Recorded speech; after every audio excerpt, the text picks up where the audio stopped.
Lipton Tea and Lipton Soup present Inner Sanctum Mysteries, starring Boris Karloff.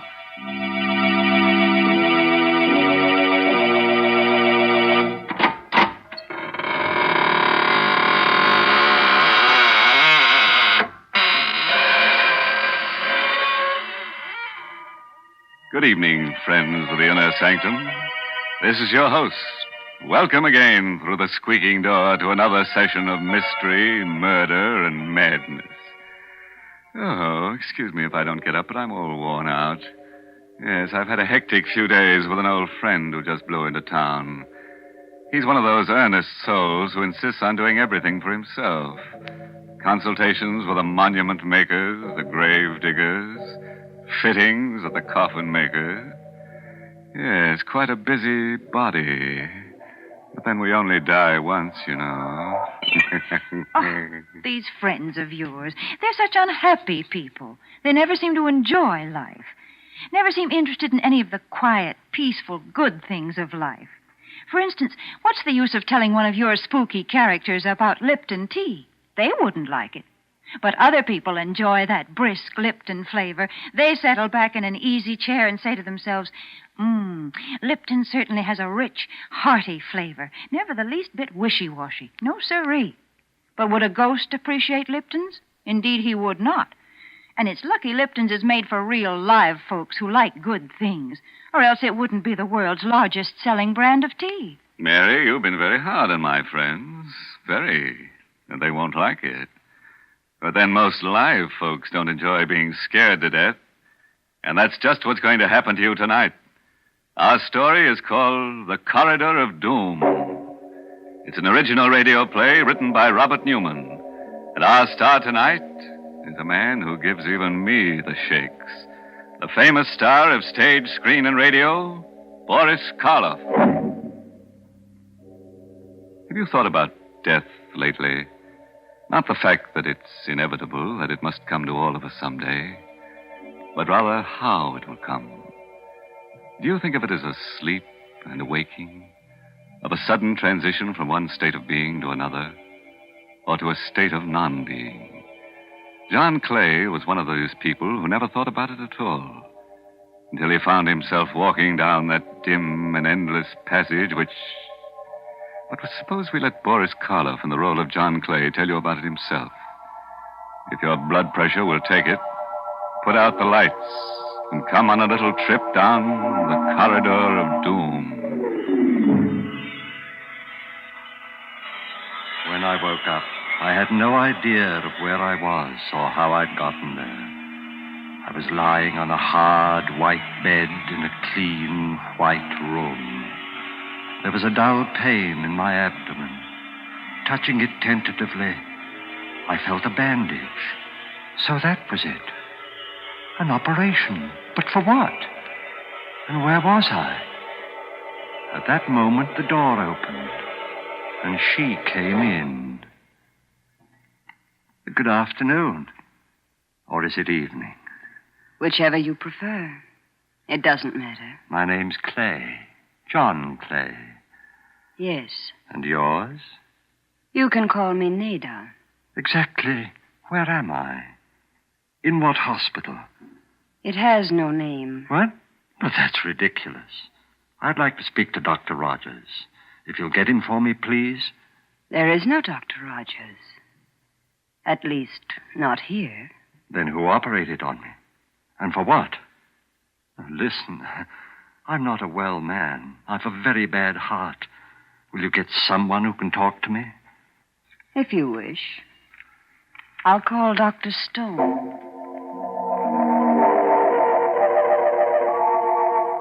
A chill crept through my bones. It wasn't cold. It was fear. Unreasoning and abysmal fear. The door opened again. And there stood a heavy-set man, his hair flecked with gray. And with him, my son-in-law, Alex Bartlett. Alec, I can't tell you how glad I am to see you. Hello, Father. But why are you standing out there? Why don't you come in? Oh, no. No, I shouldn't advise it, Mr. Clay. And why not? And why... Was it you who operated on me? Yes. I'm Dr. Stone. Why wasn't Dr. Rogers called in? He's taken care of me for years. There wasn't time. It happened during the night. Acute appendicitis. And even as it was...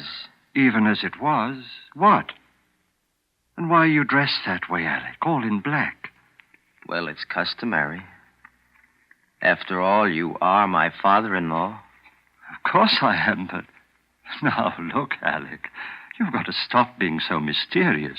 You know about my heart, what any sudden shock will do. I don't think you need worry about that anymore, Mr. Clay.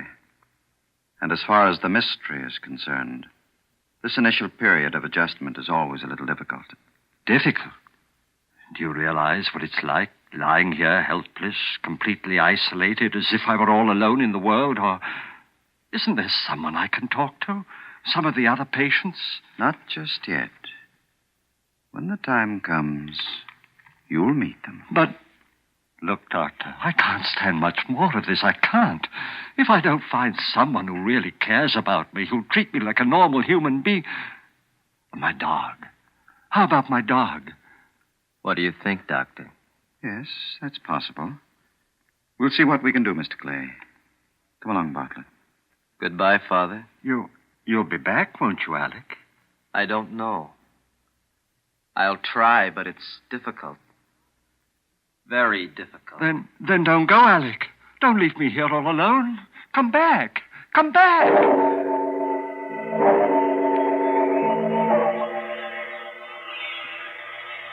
I waited and watched and waited.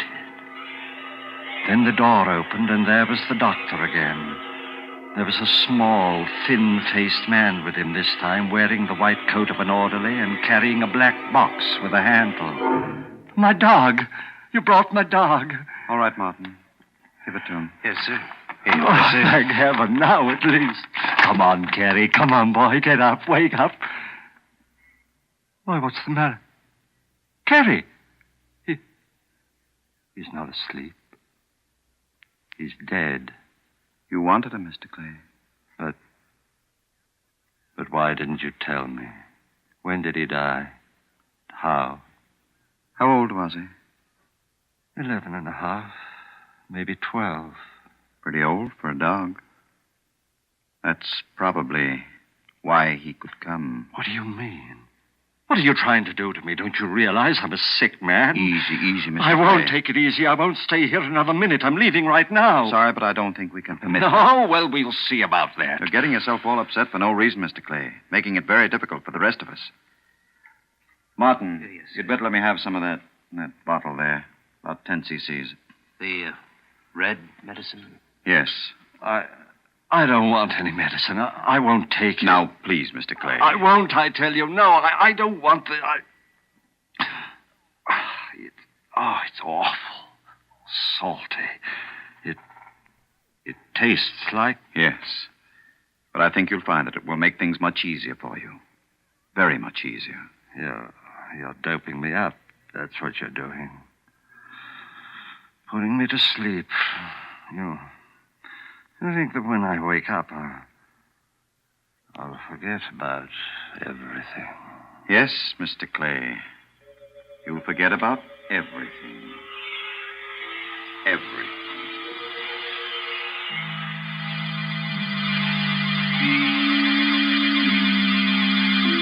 I was somewhere deep down under the earth.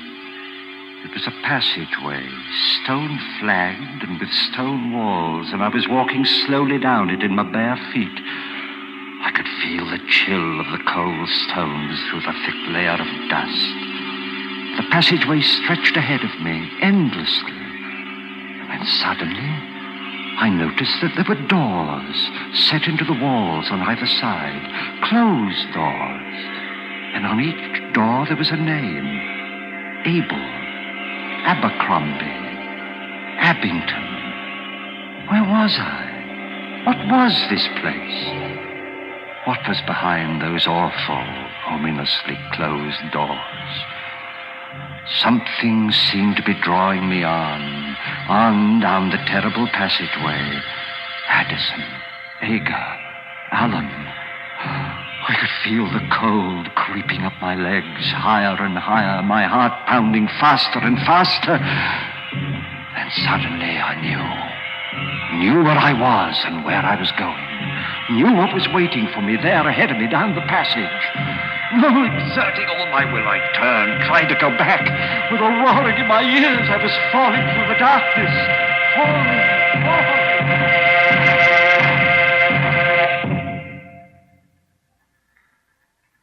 When I opened my eyes, I was in that cold, white room again, clutching the blankets with trembling hands.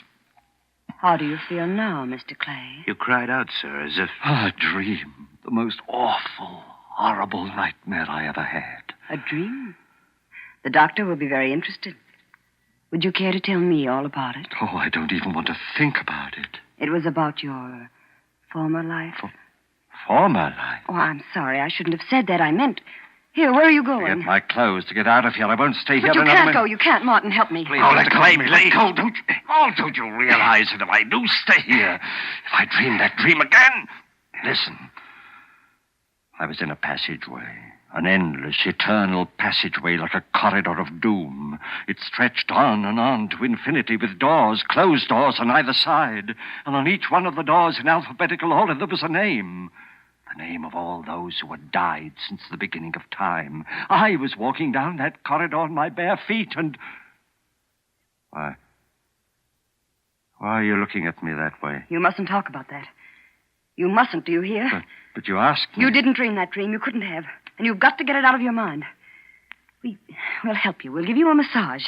That should make you relax. The alcohol, Martin, right over there. A massage, you think that'll help? If it doesn't, we'll call Dr. Stone. Try something else. Martin. I see. Now what? What are you staring at? Your feet. On the soles. Dust. Thick, gray dust.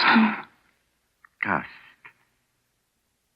Like the dust in the passage. The corridor of doom. And that means... It wasn't a dream. It means... I was really there.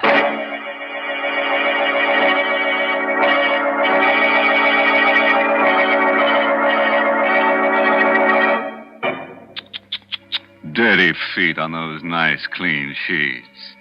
No wonder our friend the nurse seemed so upset. Or was that the reason? Maybe she was just disappointed that he still hadn't told her about his operation. Yes, that always has them in stitches. Great big stitches. Like the ones they take in a shroud.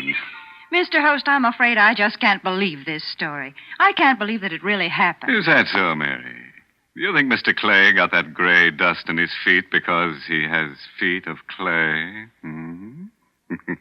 There you go again. Always looking on the discouraging side of things. I really do believe I'd rather talk to cheerful folk, like those nice young men and women who sang that new Lipton tea song when I was at the studio. Sing a song of Lipton's. Yes, that's the way people ought to feel about tea. Because, you know, when you're feeling discouraged or tired, there's nothing quite like that brisk flavor of Lipton tea to perk you up. Yes, brisk means that Lipton's is never wishy-washy. No, siree, as they say in the song. So when you've had a busy afternoon, or maybe when friends drop in for a little talk, pour yourself a cup of cheer with brisk-flavored Lipton tea. It's got a special flavor that always tastes like home. And it always tastes like more, too. Well, now I think it's about time to take another little walk.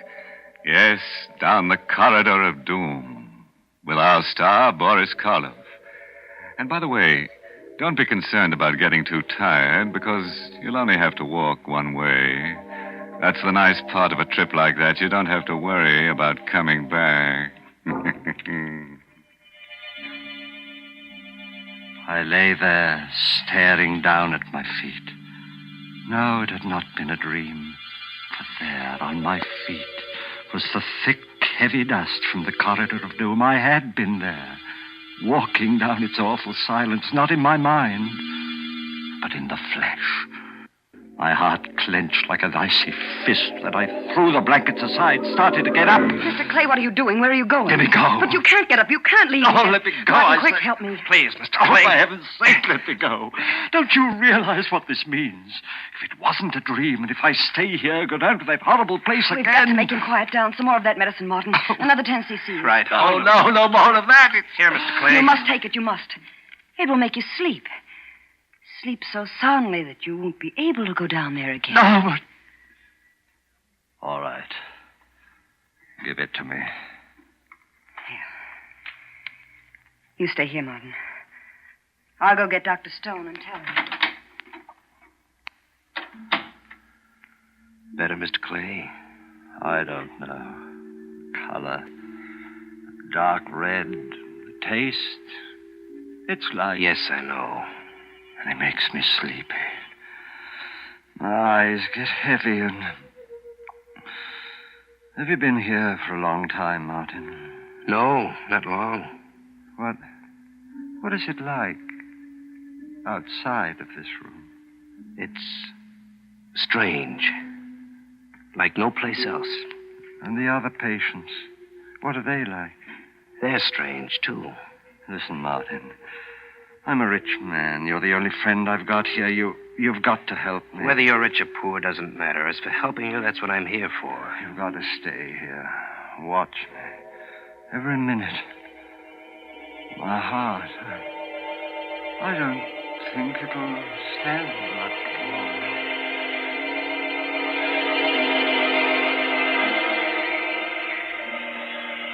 My first sensation was one of cold, numbing cold, creeping up my limbs. I reached for the blankets, couldn't find them. Then I opened my eyes, and I was there again, back there in that awful endless passage, that corridor of doom. The same stone wall, stone floor, covered with a thick layer of dust. The same doors with a name on each one, on both sides of me. But now I was up to the bees. That one there, Barbara, next to it, Babbitt, and then Backer. I tried to cry out, but I couldn't utter a sound. I tried to stop, check myself. My muscles didn't respond.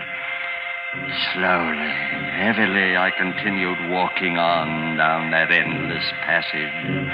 Past Badger, Baffin, Bagley, past the bees and towards the seas. Towards a door with my name on it.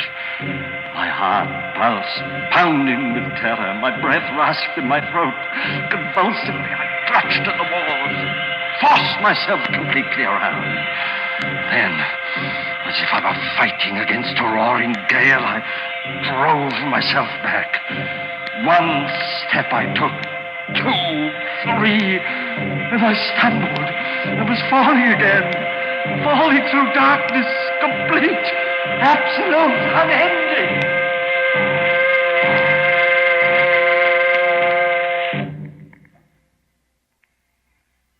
Even before I opened my eyes, I knew where I was.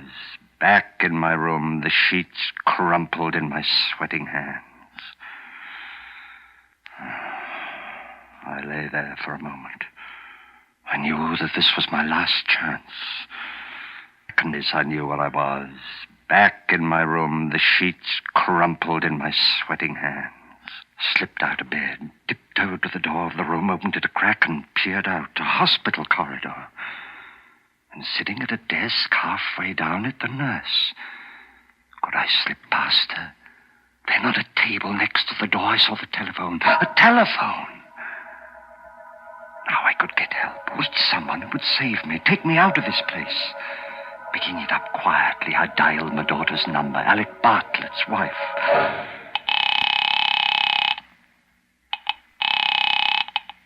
Hello? Jane? Oh, thank heaven. Hello? Jane, it's your father. Listen, you've got to help me. You've got to come and get me. I'm at the hospital. Alec Hello? knows where. Hello? Is anyone there? Yes, can't you hear me? Didn't you hear what I said? It's your father and... Jane!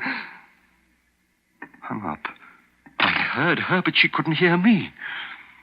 Something wrong with the phone, her phone. I've got to get hold of somebody, but who? Dr. Rogers? Oh, might be out. And if they come in while I'm phoning... Oh, I know, of course.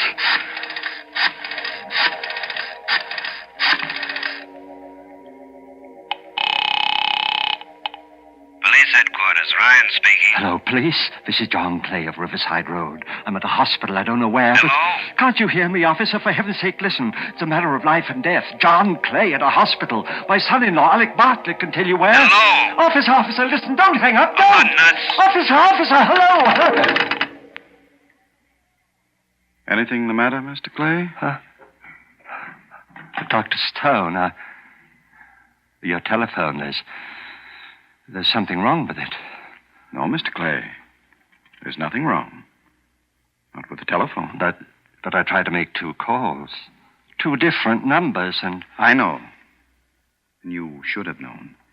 Nurse, orderly. Should have known what? Why couldn't they hear me when I could hear them? Why? Yes, Dr. Stone? Will you put Mr. Clay back into bed? No. I'm awfully sorry, sir. I only went out for a minute. Come on, Mr. Clay. No, please. leave me alone, please. Mr. Let Clay, go. No. No use struggling. You know that, don't you? Yes, I know. Doctor, I won't have to go back down there again, will I? Down to the corridor? That's not up to me. All right, nurse. I think we're ready for another dose. The final one. Yes, Doctor. No, doctor. No, not that red medicine. Not again. I'm sorry, but you've had a lot of time. All the time we can give you. All right, Mr. Clay. No, I won't Here. take it. You know what it means, Doctor. If I go back down there again to the corridor, it'll be to the letter C. To the place where my name is. If he won't take it by himself, perhaps you'd better help her, Martin. Yes, sir. No, Here, I Mr. won't.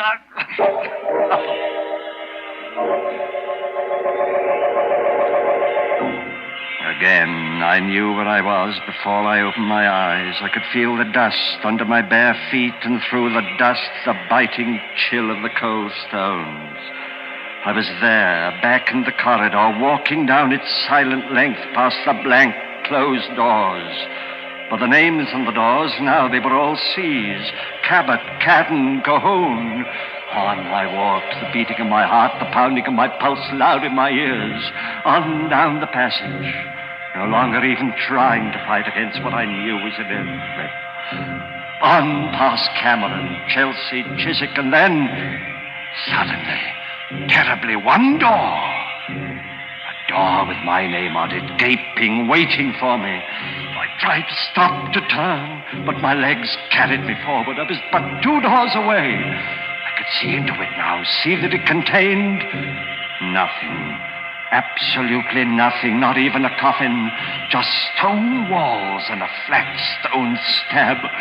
I was turning to step over the threshold. I made a last convulsive effort. Merciful heavens, help me! Save me!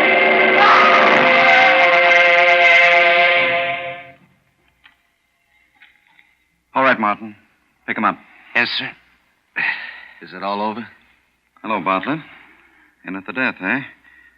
I'll see if there's any pulse, of course, but I should think it is all over. It is Stone, but not the way you think. What? Clay. He's not dead. No thanks to you. All right, get him up, both of you. Here, Mr. Clay, let me help It's you. all right, Martin. I'll be fine from now on. But how? Don't look so surprised, Alec. Mr. Martin is a detective. I hired him some time ago. You see, I had a feeling that something was wrong when that railing broke accidentally, and I took that bad fall. So I decided I should investigate. You can't prove it. You can't prove anything. The first results of Martin's investigation showed me what bad financial shape you were in. And it was then that I realized that you had actually been trying to murder me to get hold of my money. So I faked that story of having a very bad heart. You mean it? I thought it would give you the idea of trying something more subtle and less dangerous. And it certainly did. But you still can't prove anything, not a thing. No, don't you worry about that. Don't forget. Come back here, Bartlett. You'll never have a chance to prove it. Come back, Bartlett. Oh, you shot him, killed him. Well, I couldn't have. I fired up in the air to get him to stop. Come on. But I don't understand it. There's not a mark on him. But he is dead. He was the one who had the bad heart. That's what gave me the idea of pretend. Good heavens, look. At what? This hallway was supposed to be the corridor of doom. When I reached the door with my name on it, I was supposed to die. Look. Look at the name on that door there. The one right next to him. Bartlett. His name. So what? Nothing, Martin. Nothing at all.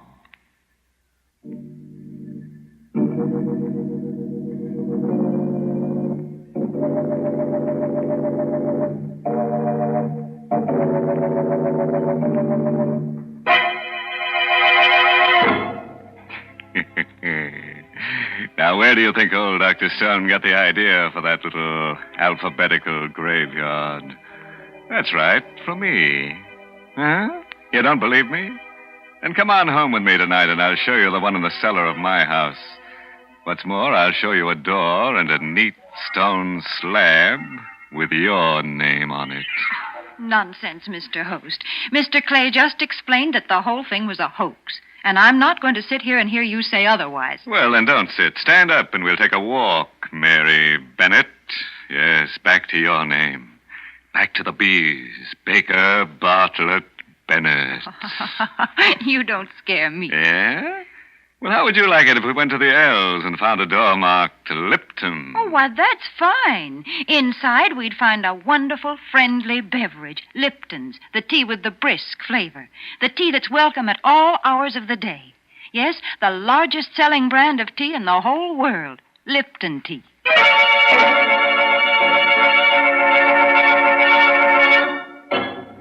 And now a word of advice. If you should wake up tonight with a sudden chill, find yourself walking barefoot down a dusty stone corridor with doors on both sides of it, don't get excited.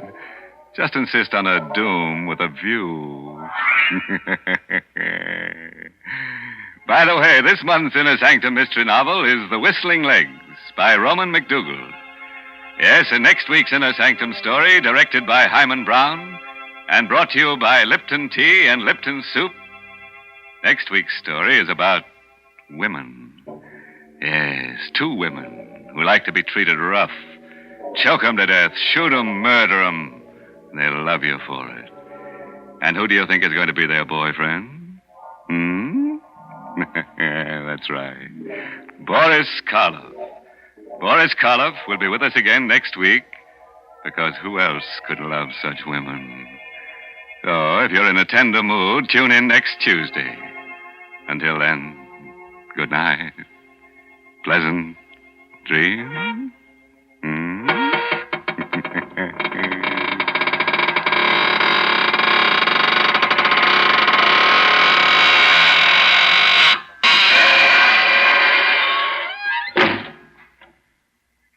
Folks, it's wonderful how quick and easy cooking can be these days. I guess some of you remember when it used to take half a day to make a pot of chicken noodle soup. But now we have Lipton's noodle soup mix. You might say Lipton's takes no time at all to prepare, and yet it has a fresh cooked chickeny taste, a real old-fashioned homemade flavor. Yes, and it's brimful of tender golden egg noodles. Lipton's is grand for quick meals, and it's also a perfect beginning for the most elaborate dinner. So don't forget to serve Lipton's noodle soup. And don't forget to tune in next Tuesday night for another Inner Sanctum mystery.